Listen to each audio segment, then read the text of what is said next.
Okay, well, welcome everybody. I don't know if any of you know me. I'm Jane. I work at Wild Goose Publications for many years, and it's always a joyful thing when we get an author online and we get to talk to people around the world about his book.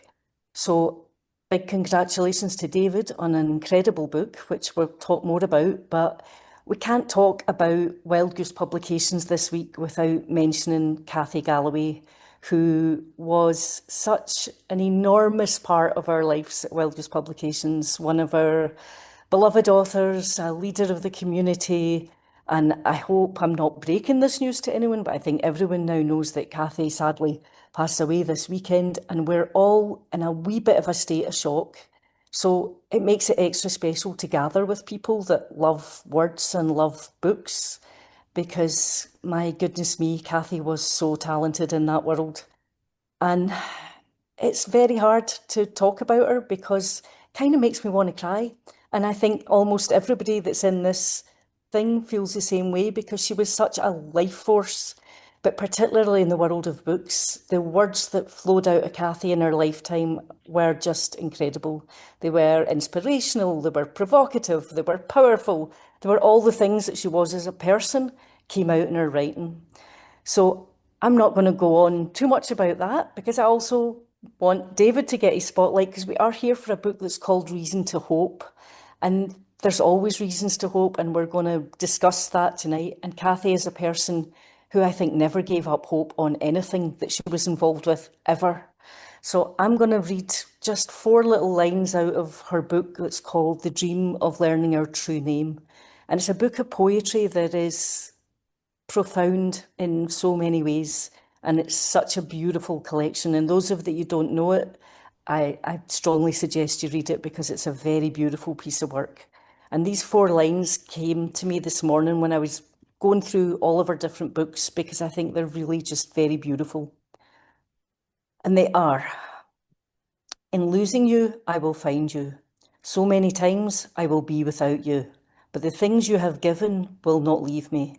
And there will be love between us, and there will be peace between us. So there will be love and peace and hope in this gathering tonight. And without any more words, I'm going to pass you over to Ruth, who is going to lead us through the evening and introduce us to David's really, truly wonderful and inspirational book. So thanks for coming, everybody. Hi, folks, and thank you so much for being here this evening. And I just want to add my thanks to to David for writing the book, Reason to Hope. And if you haven't got it yet, I'm a bit blurry, but that's what it kind of looks like. This is your inspirational time to get it. But as Jane said, we can't move or breathe any further as a community without thinking of our dear friend Kathy.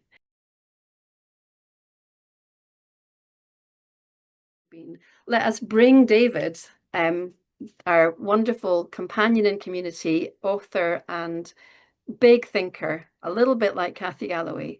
Let's bring David onto the stage, if you like, and we're going to ask David to offer 10 to 15 minutes of reflection on core bits of his book, maybe with some readings, and then we'll get a bit of a response and a conversation, and then we'll go back to David for another indulgence in David's reflections, and then we'll wrap up within about the hour in total. So without any further ado, David, thank you so much for writing this book, Reason to Hope. It's over to you to give us an introduction. Thank you very much, Ruth. I was looking forward to engaging with Kathy about this book. She'd not read it, not read an earlier draft of it. And anyway, that's clearly something that's not now going to happen. But although as I was writing it, Kathy's been a tremendous influence on me, I was wondering time and again, wonder what Kathy would make of this and what make of the other thing, as I would with various other people who have influenced me in different ways. Tomorrow evening, we have an acoustic night here in the town where I live, and I will be there. I usually go along, play, sing, and I will sing Kathy's song, "Oh, the Life of the World," as a folk song in this totally, local community thing. Because I'd love to hear what you were saying there about Kathy with a baby, with a young child, because it has that line in it about in life there and the birth of a child once again. This book that I've just written, no, I haven't just written it. It's just been published. It hasn't just been written. It's been about 10 years in the making. This book came about not simply as a sort of exercise, and that I thought, oh, it'd be fun to do the sort of intellectual exercise of writing something theological about hope, but actually from a fairly deep-seated grief and anxiety. The grief was about the world. And I can picture vividly in my mind now walking along the coast path in Cornwall, looking down at the water, beautiful bay, beautiful water, and just thinking about the plastic that there is floating around in it and the way that the climate is changing and that's affecting things. And that whole thing pressing in on me, being significant, pressing down on me, causing like a great dark cloud as well. It's just changed the metaphor, changed the image of the thing, and feeling a need to actually try and work my way through it. And it was a matter of trying whether I could work my way through that and think about that. So that's where it came from. And so, as often happens with a book, I wrote it, first of all, I wrote it for myself to try and think these things through. But I also wrote it for the community. And I was very clear in my mind at the beginning that I wanted it to be published by Wild Goose for the Iona community. I talked about it with Sandra and Neil years ago, well before COVID, about doing a book on hope. And it's, taken some time to put it together.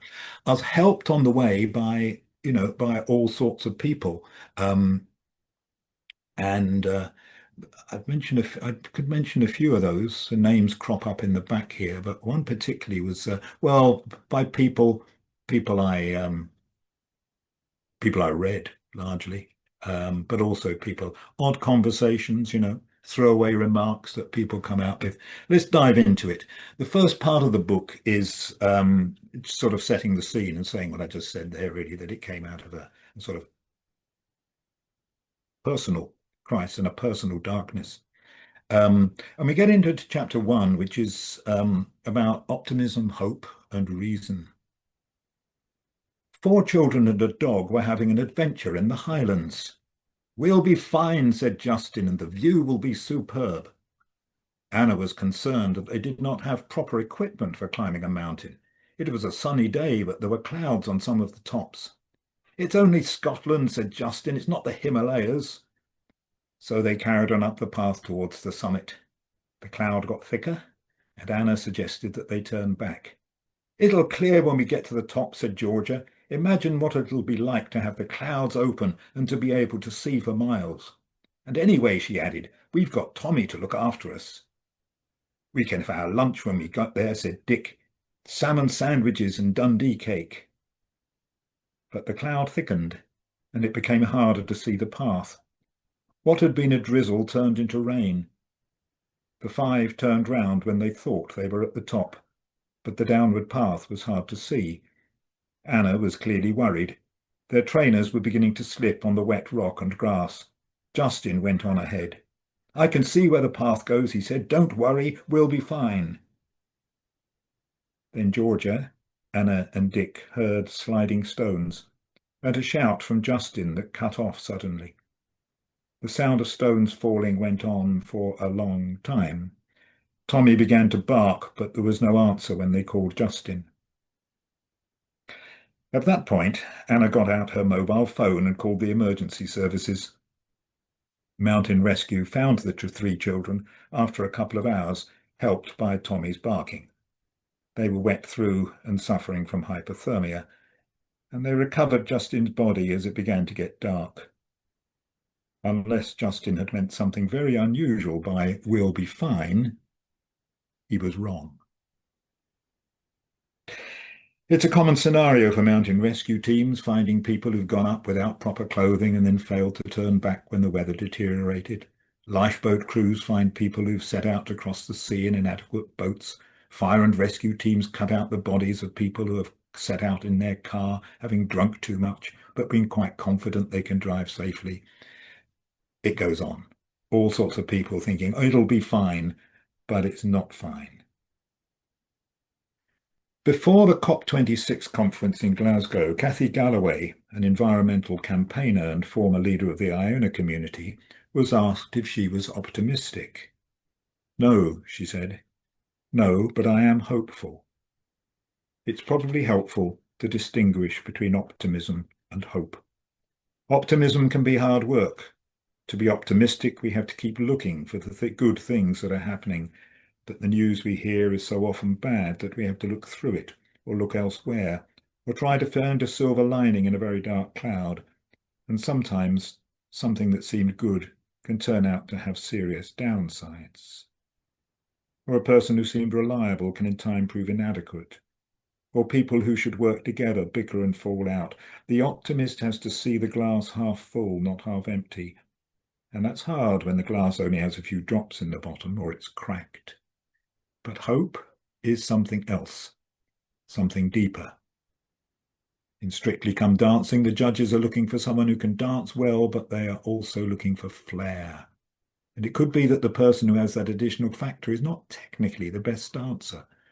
On another channel is the BBC Young Musician competition. To win that, someone has to be technically very good, but the judges are also looking for something deeper, a musicality which enables them not only to play well, but to interpret the music with sensitivity, imagination, and their own creativity. Hope is like that. It is deeper than optimism. It's more secure. It does not need to be continually fed with positive information. It's perhaps like joy in comparison with humour, or like peace in comparison with contentment. If we're looking for hope, we're not necessarily looking for more positive information about the world, but a way to live positively in it. And that kicks it off in terms of what we're looking for. And the way I follow the thought that the book follows then is, first of all, to think about the way the world is, the way the world actually is. Because if we're going to have hope, it's got to be hope in the world as we understand it. Otherwise, it's going to be valueless. And we think about the way the world is in terms of physics and biology, the ways we make sense of people, and the ways that we make sense of people now in our sort of 20th, 21st century perspective, how we know things. And then we come on to something which is, to my mind, crucial as I was trying to think all this stuff through, because the physics and the biology and this kind of stuff is stuff that I've had going around in my head for a long time. I studied engineering originally and then studied theology. I've taught physics. I watch all the wildlife programs and this kind of thing. I've gotten an idea of this kind of stuff. And I've also trained in counseling, and so the business about psychological understanding of people it's sort of there in my mind. But I was reading a book by Marcus Borg, and it was published posthumously, a collection of things that he'd written. And in that he talks about the significance of religious experience. And that clicked something significant for me, reading that as I was trying to work my way through this stuff, because that's a phenomenon. It's subjective, of course, people's experiences are subjective, but the fact is that millions and millions and billions of people have all sorts of experience which could be described as transcendent or religious or whatever, experiences which give a sense of the world there being much more to the world than meets the eye. And that moves us on to the next stage and say this is an experience that people have had for millennia, and people continue to have, and there are scientific accounts of this, not just anecdotal, but surveys and this kind of thing of the breadth of this. And as that's something that's been going on for millennia, people have tried to understand it and tried to make sense of it. So where are we going to look? Let's try and learn from what they had to say. And I decided that it made sense for me, if I was going to be creating that, to start at home. If somebody was going to be studying ecology, for instance, the teacher's not going to say, well, if you're going to study ecology, you've got to go to the Amazonian rainforest or Borneo or something. If you want to study ecology, you start in your park, in your garden, local woods. You start where you are at home. And where I'm at home is in the Bible, because I've been in the Christian tradition all my life, in various parts, in various ways, and that's why I'm at home. So that's where I decided to start. So we go on then to looking at the Hebrew and Christian scriptures, and then looking at a way that we can interpret that into our way of thinking now, because we don't understand the world in the same way as they did back then in Old Testament times or early Christian times or whatever. We understand it differently. Can we translate it? And that's the next part of the book, because that was necessary in order to come to a conclusion about hope. I've said enough for now. So that's a start. That's hopefully gives you an idea of what I'm doing or what I'm trying to do in what I've written. Thank you, David. And I think, we're just going to pause briefly and bring in Liz Gibson and Katharine Preston just for a minute to say, so what do we make of that, folks? And I want to start maybe with Katharine, because I know that you were intrigued by this hope optimism thing. And I just, just dig a little deeper. Maybe you might have a question for David or your own reflections about that or something else. And then we'll come to you, Liz, if you want to offer something. It's hard to articulate, but there were two things I wanted to say about what David read. First of all, I expressed to him that in a weird sort of way, I was very glad that he actually, I think you might have dropped over it. I'm not sure whether it was said, but the young man died young man died on the mountain.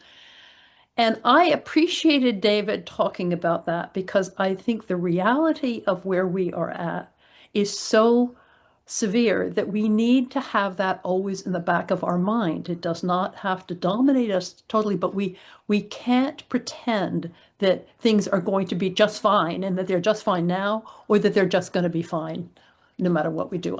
That's just not the case. So the reality that David talks about, he starts there. I think that is crucial to, in a sense, the rest of the book. And I don't have any magic things about hope versus optimism, but I love Kathy's quote. And I think for me, it's sort of the way if somebody asks you, what is it? Why are you a person of faith? Why are you a person of faith? And to me, it is not something that I can really articulate exactly, but it is in a sense an aura, not an aura, but a feeling about the world. And to me, that hope is like that. Hope is like a embraced feeling. And for me, and for many of us, obviously on this call, the love of God would be part of that, if not that. Optimism is more, I think, is more connected to specific things. I get optimistic when I hear there are ways of doing this or doing that in terms of the climate crisis. It's not the same thing. Hope is this relatively maybe unembodied feeling that one has that there is something in the human condition and that there is something beyond that within creation that moves us toward some sense of what I consider the reality of God.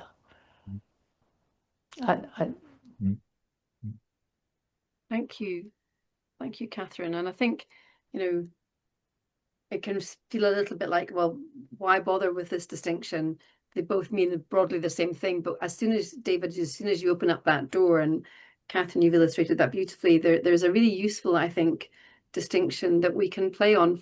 Because for me, it's not that optimism is bad and hope is good. It's that we need the boost of optimism every so often to kind of crack on through a really tricky situation. It's like having that sugar rush or that fizzy drink, whereas hope is the kind of nectar underneath. It's the single malt, if you like, to the iron brew. You need them both, or your equivalents. And I think just understanding a little bit what territory we're in then, because the hope that you're talking about, David, is not some, hey, happy-go-lucky, we're all going to be all right, like the Justin story.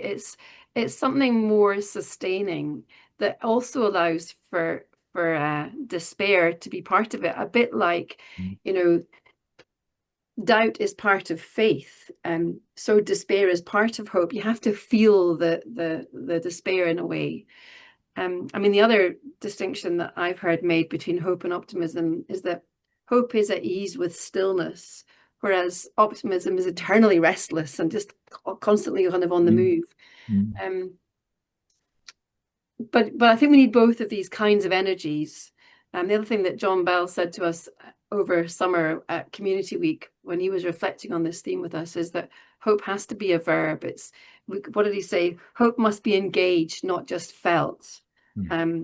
So yeah, I think there's a lot of rich material in there. Liz, do you want to offer anything into this or any other bit of that kind of opening from David? And there's no pressure at all if the answer is no thanks. Yeah, no, there's a couple of things I'd love to pick up on. One is, again, to be quoting Kathy. I remember earlier, I'm pretty sure it was earlier this year, before the book was actually published, but we had a conversation at a CCN meeting online when Kathy was actually quite fiercely objecting to people talking about hope. And this is the CCN, the Common Concern Network for the Environment. Yes, ECO one, which Kathy always took on notes. And David may remember this because he was obviously then saying, well, I've just written a book about it. And I'm sure it would have been, you know, I think Kathy would have loved the book. And what's come into my head, I don't think she used this phrase, but I think of Bonhoeffer's thing about cheap grace. We don't want cheap hope. No.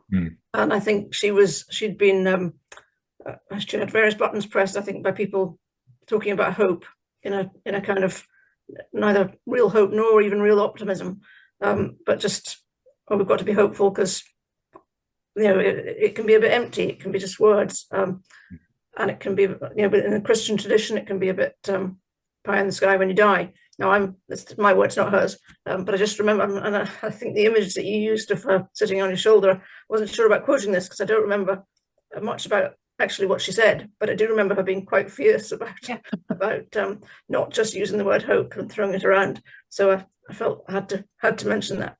I love the fact that I don't know if everybody a few years younger than me, I grew up with the famous five. I'm wondering if everybody on the call gets the Enid Blyton reference with those children. I love the fact that there's that reference, the four names of the dog. So Timmy the dog, not Tommy. Obviously, David's quite rightly changed the names because, I don't know, copyright or whatever. But the reference to very famous children's books that those of us who grew up in the 60s and earlier and possibly slightly later got in this country. And they were sort of rollicking good adventures. And just reading it and being pulled up short by and I think rightly, in a book about hope, that it's real, that these things do happen. But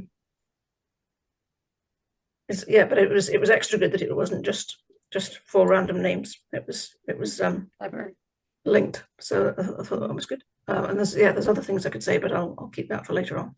Well, I wonder if we should move back to David, and you know, the three of us can melt back into the background as if we were in the room. And David, do you want to give us another taster of your glorious book? Yeah, sure. Thank you. I will. Iona, you can unspotlight us, or should we unspotlight ourselves? Just to pick up on a few of those points. I mean, I remember that session and Kathy's thing about hope there, and it reminded me of something that I had very recently read, a writer that I've not come across before, an Australian theologian now working in the States. Maybe he's moved out back to Australia, I don't know. A bloke called Wesley Wildman. I'd never come across him before, but Katharine may have heard of him, and so may some of the others. But I was reading a paper by him. I was put onto it by a bloke who's a professor in Exeter who'd read my draft and was picking up on one or two points. And in this paper about hope, Wesley Wildman talks about three different kinds of hope. And one of them, he says, is being an Australian, he says, is no worries hope. you know, everything will be fine kind of hope. And I'm sure that's a brilliant phrase, because that's it. I'm sure that's what but it is what Kathy was reacting to, and I do as well. Oh, it'll all be all right kind of thing. You know, God's in charge. It'll all be all right. Therefore, we don't have to worry. But he also talks about heroic hope, which is that there's not really any hope, but we're going to keep going anyway, kind of thing. And he picks up a third one, which I think, from my understanding of him, is what I'm driving at here, really. But I pick up as well the thing about feeling, which relates to that, because, I mean, that's one of the things I'm trying to address, is that we can feel hopeful, you know, but all sorts of things can pick us up and make us feel hopeful. But that doesn't actually mean that it's not going to last. It's the sugar rush. It's, you know, what's the meal? What's the real energy that's going to keep us going? That's what I'm trying to explore. And yes, Liz, we did change the names from the famous 5 ones because we didn't want the Enid Blyton Preservation Society coming down on us. That was it, in consultation with Neil. That's what I did. But come back to the issue here of sort of no worries hope, which comes from a sort of superficial idea that sort of God's going to somehow make it all better. And, you know, gosh, I mean, you've only got to look at history, haven't you? You know, how many people were there during the Black Death that were crying out for God to help them to stop the plague or whatever, and it never happened? How many people were there in Auschwitz and elsewhere, you know, crying for God to save? How many people are there in Gaza? And nothing happens. Our thinking about this thing has got to incorporate the fact that people cry out to a whatever, which they call God, for help, and the rescue, that sort, in that sense, doesn't happen. So where does that take us? Well, in this book, what I've done is, having thought about the way that the world is and how we make sense of that, and then thought about the scriptures and what they point to, and then going to try and do a sort of theological interpretation of themes in the scriptures within the context of the way that we understand the world now. And one crucial thing here is about creation. It's about the fact that God, keep with the word God being beyond the world, but also within the world. And I see that as being, even there, that's not just Christian stuff. That's Hebrew stuff. The Spirit of God being within the world, the life, the energy of God within the world. It's there in the Psalms. It's there in all sorts of places in the Old Testament, as well as in the New Testament. And then there's the person of Jesus showing us what God is, showing us more of what God is like. Obviously, the prophets that point to what God is like. And a crucial thing here is that God suffers. And that in these situations of dire suffering, it is not that God is outside it, but God is within it.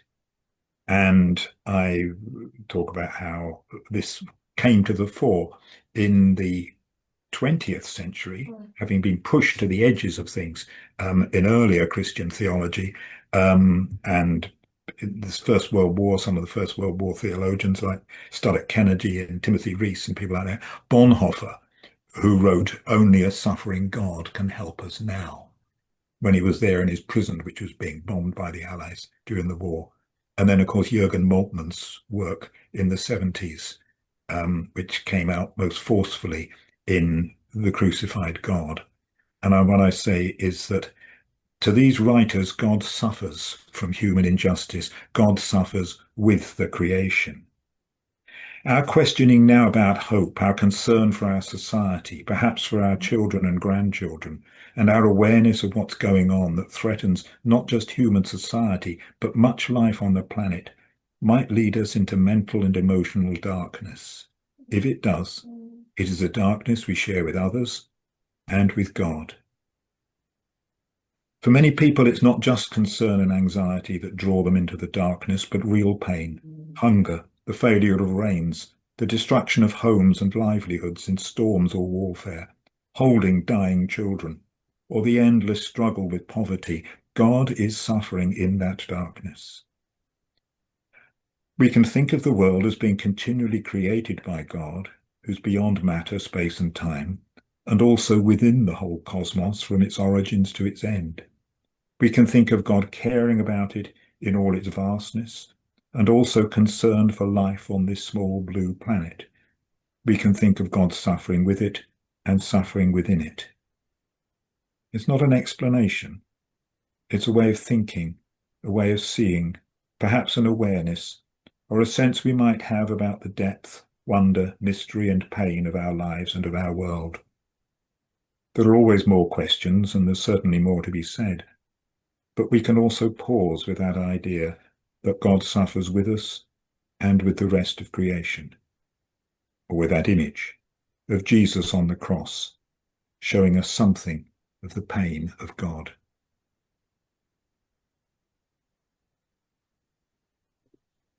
That's not the end of the book, but that's a crucial point, and that's, I'm going to rest that point for a moment and toss it back out.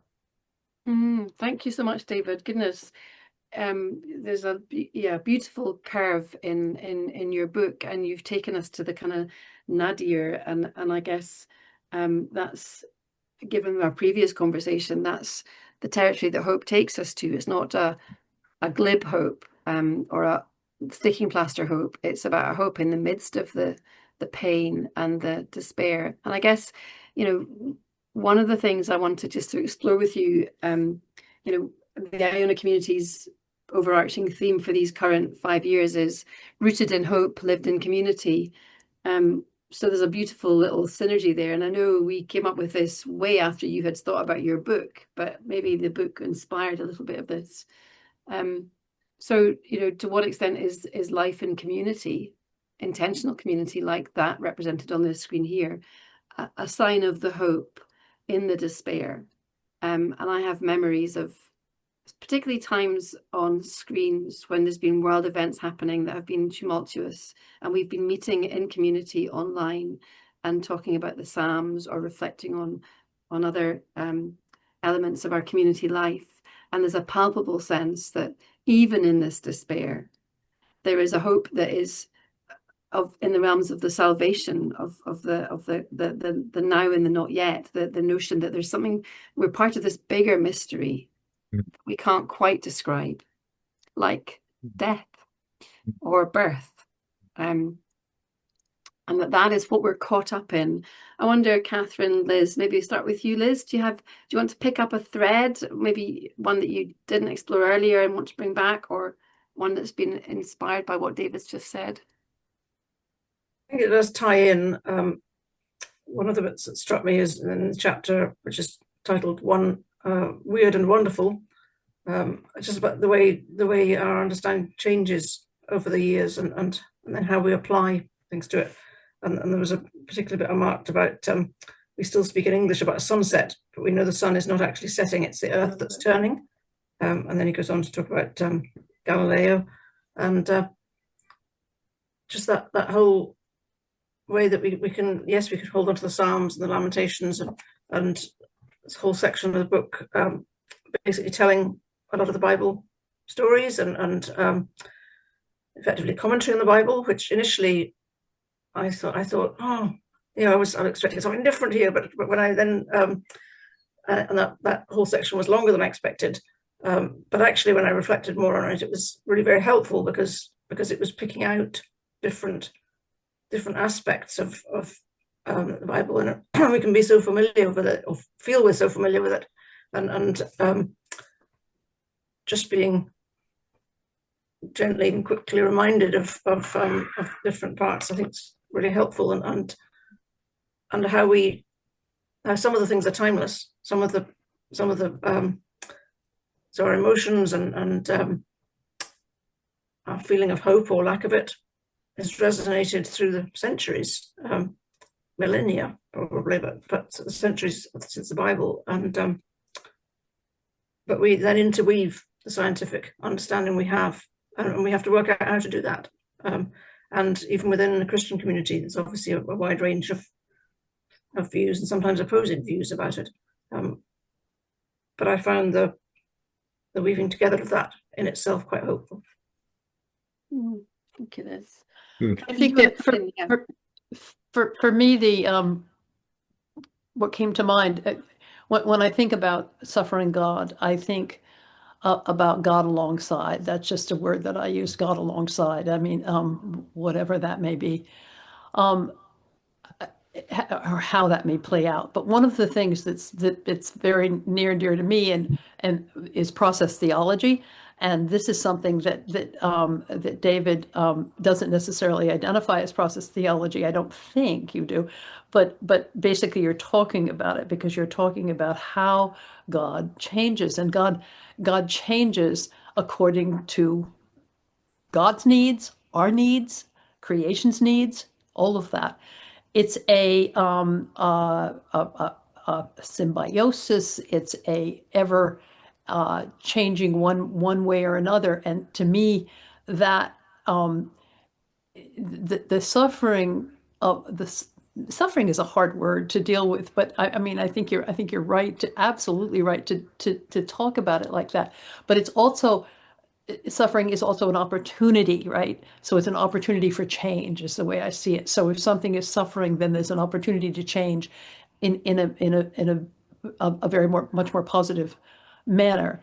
And that's, again, the concept of process theology is that it's constant. It's absolutely constant. God is taking what has been in the past into the present and making something of the future.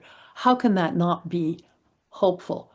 I don't think it's a cheap hope, because it's a lot of work on the part of God.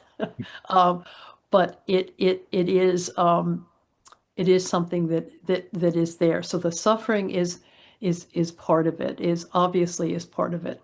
And again, as I said, previously, what I like about one of the things that I like about the book is that you face that, David, is that you talk about that directly, and then you move off from that. It's funny what Liz said about the depth to which David goes in to the scriptures and things like that, and I too had a little bit. Why is David spending so much time on this? I thought he was going to be spending more time. I don't know what I thought you were going to do, but I had the same reaction. It's sort of like, and particularly when I went back to it. Oh, I see what's happening here.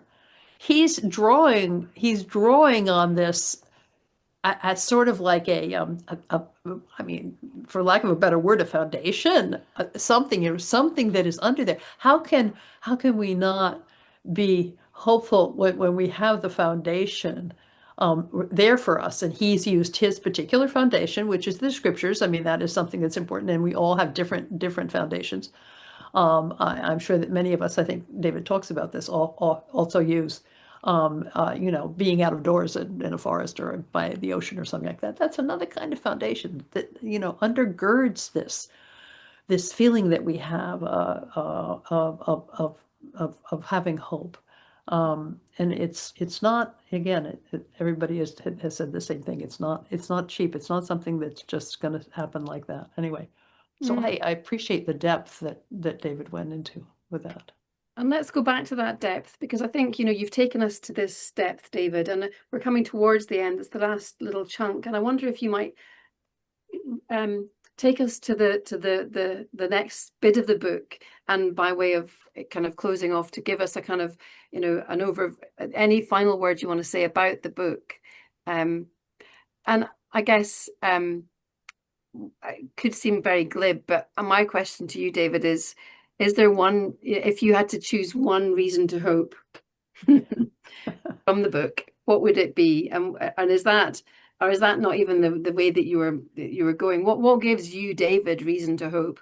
I know it's all in the book, but can you give us one parting word of wisdom as you sum up the book? There's a tall order for you. I'll leave you to it.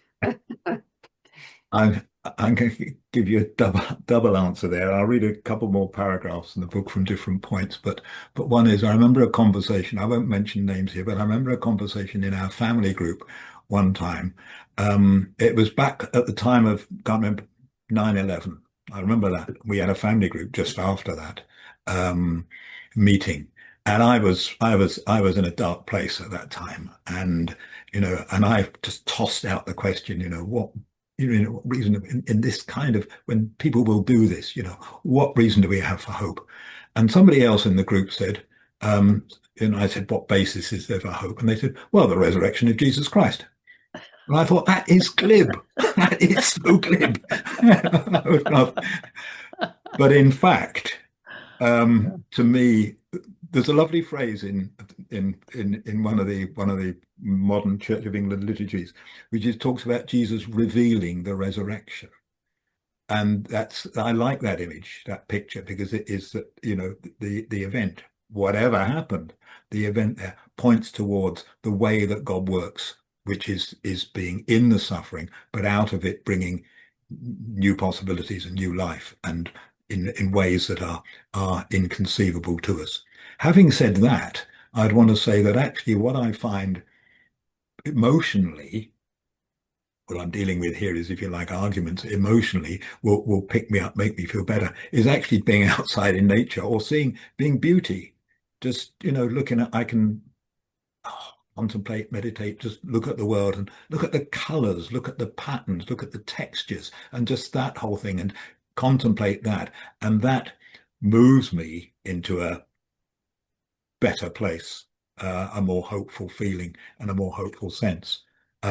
So logical arguments about the resurrection do not necessarily energize me, but they provide for me a theoretical or a theological basis for an awareness and appreciation of the continuing new life of God, which we see within the creation. Let me just read two bits here then. One is a conclusion to the section on new creation.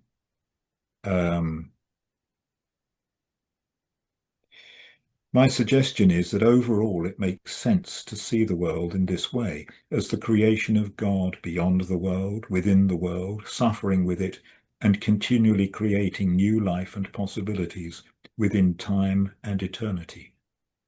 Our way of thinking about it will be continually amended in the light of new insights, and we can expect some of these to come from very different religious traditions. But this view can make sense of much that we experience and is a basis for hope. So into a final section, finally, we need to think about what living with such hope might mean. And that's what I explore in the final section of the book. But let me go on to just the final conclusion, the final paragraphs that I've got here. Having discussed the pointers that we get from Jesus, from the prophets, from other wisdom of other traditions as well, about how we live and the absurdity of the way that we live now, and the absurdity and the injustice and so on all this that there is, and the terrible situation we're in. We could go on and consider issues about truth and honesty, about the value of children, about land, food, justice and freedom. But the point is that our present economic and political systems are not working, and all life on the planet is in danger. Significant change is needed urgently. We need new ways of doing things, and in developing these we can learn from past societies and their wisdom. Among others, the people who wrote the Hebrew and Christian scriptures have much to teach us. Significant change will not be easy. Those who benefit from the exploitation of other people and the earth will not readily give up their power and privilege. But no one in the scriptures said that living in tune with the Creator God was going to be easy. The words of Moses to the Israelites as they were about to enter their new land are also apt for us. I call heaven and earth to witness against you today that I have set before you life and death, blessings and curse. Choose life, so that you and your descendants may live. And to Moses' successor, Joshua, God said, I hereby command you, be strong and courageous. Do not be frightened or dismayed, for Yahweh your God is with you wherever you go. God, not a super being armed with a flaming sword, thunderbolts or sticking plaster, but the mystery beyond and within all that is, who calls the cosmos into being and loves the creation, who enjoys its beauty and suffers its pain, and who brings it through death into new life and possibilities. And so we hope.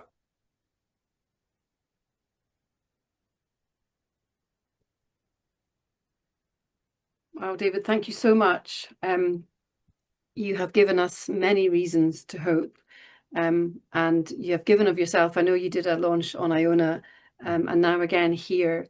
And I imagine, given that there were maybe 10 years, did you say, of preparations for this book, I imagine you're not done yet, that there will be further maybe you're glad to see the back of it, I don't know.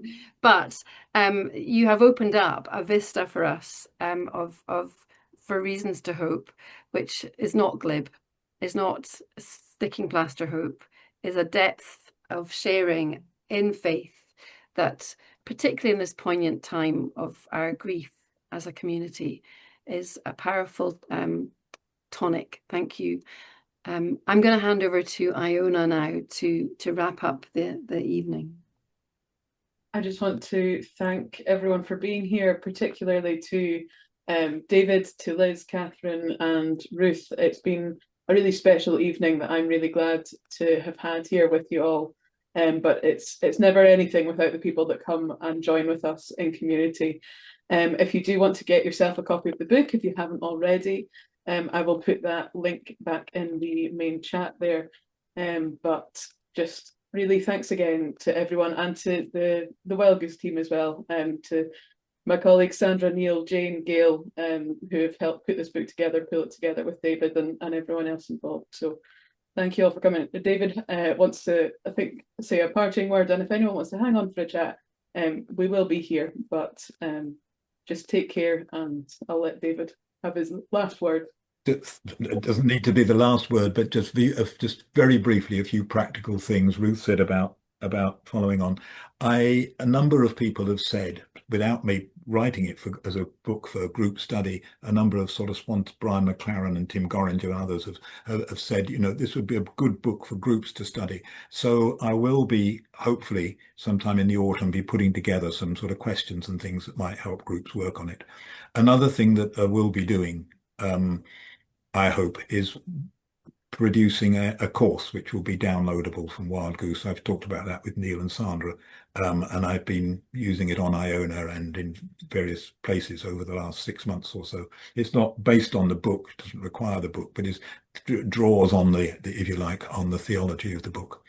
And the other thing I'd say is about, if people want to get copies of the book, of course you can order it from Wild Goose Publications. You can order it online. I just put in a plug that you can also order it, buy it from Waterstones and Blackwell's and any other bookshop on your high street. They will get it for you. And my local bookshop is doing a brilliant job here of getting it for local folk here who want copies of it, because the general wholesalers, you know, we're a publishing house which sells through the normal channels. So, you know, people can get it in other places as well. That's all I wanted to say, which might mean that, you know, Wild Goose Publications get a little bit less out of each copy, but, you know, nevertheless, you know, four copies at 10% is worth far more than one at 30%. There you go. That's the economics. We need folk to read our books, whether they get them direct or elsewhere. So thank you again, David, and everyone else for being here. Thank you very much indeed, everyone, for your time.